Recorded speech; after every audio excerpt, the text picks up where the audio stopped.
Hello, all my viewers, and today I'm going to solve this question. This question is taken from irodov from the chapter Work Power Energy.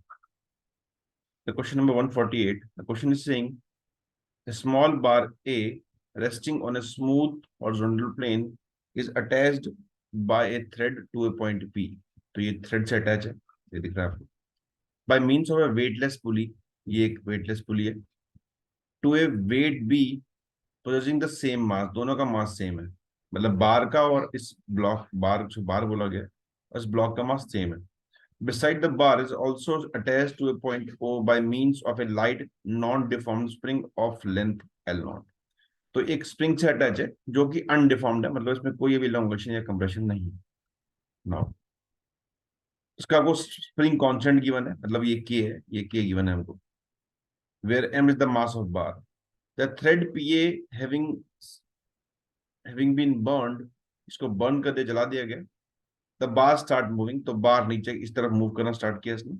Find the velocity at the moment when it is breaking off the plane. जब ये इस plane को छोड़ने वाला होगा, मतलब इस plane से उठने वाला होगा, तो उस टाइम पे हमें इसकी स्पीड निकालनी है कितनी है. तो क्या होगा समझते हैं पहले क्वेश्चन में. तो जैसे ही ये बार कट होगा, मतलब इसे काटेंगे, तो ये ब्लॉक नीचे की तरफ जाएगा और ये ब्लॉक आगे की तरफ जाएगा. एक मोमेंट ऐसा आएगा, मैं इसको डायग्राम में बता देता हूँ. जब कुछ सिनेरियो ऐसा हो जाएगा,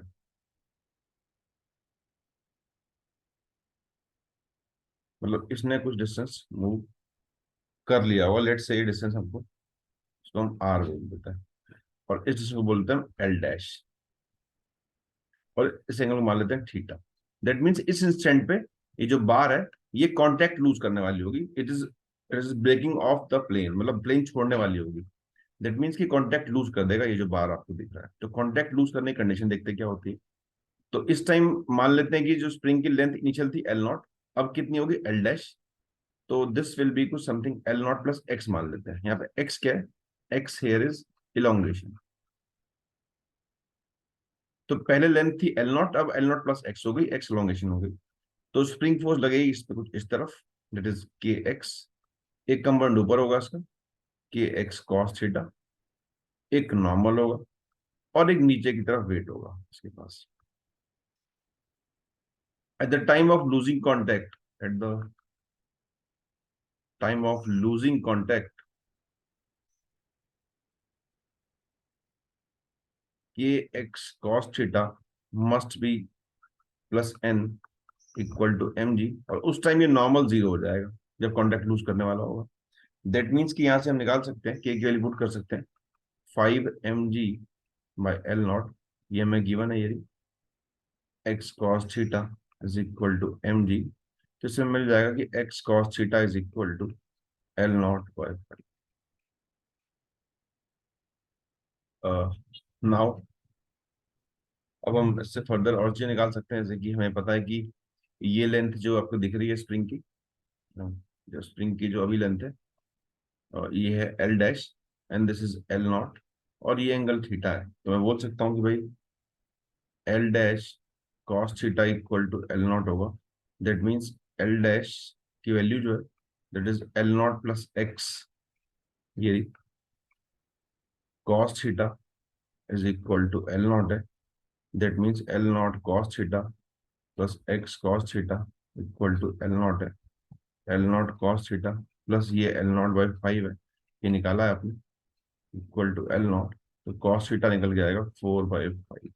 हमने एंगल निकाला दैट इज 37 डिग्री, मतलब 37 डिग्री पे जब स्प्रिंग होगा वर्टिकल से तो कॉन्टैक्ट को छोड़ देगा. ठीक है. तो ये हमारा एक पहला काम खत्म हुआ, जिसमें हमने एंगल फाइंड कर लिया और कंडीशन फाइंड कर ली कि कितनी इलोंगेशन होगी और क्या होगा. तो अब देखते हैं आगे. तो नेक्स्ट हम इससे हम इलोंगेशन भी निकाल सकते हैं यहाँ पुट करके. एक्स कॉस 37 होता है 4/5 equal to L0/5. X equal to निकल के आ गया L0/4. तो स्प्रिंग की इलोंगेशन भी आ गई. अब ये लेंथ भी निकाल सकते हैं, कितना मूव किया आर निकाल सकते हैं.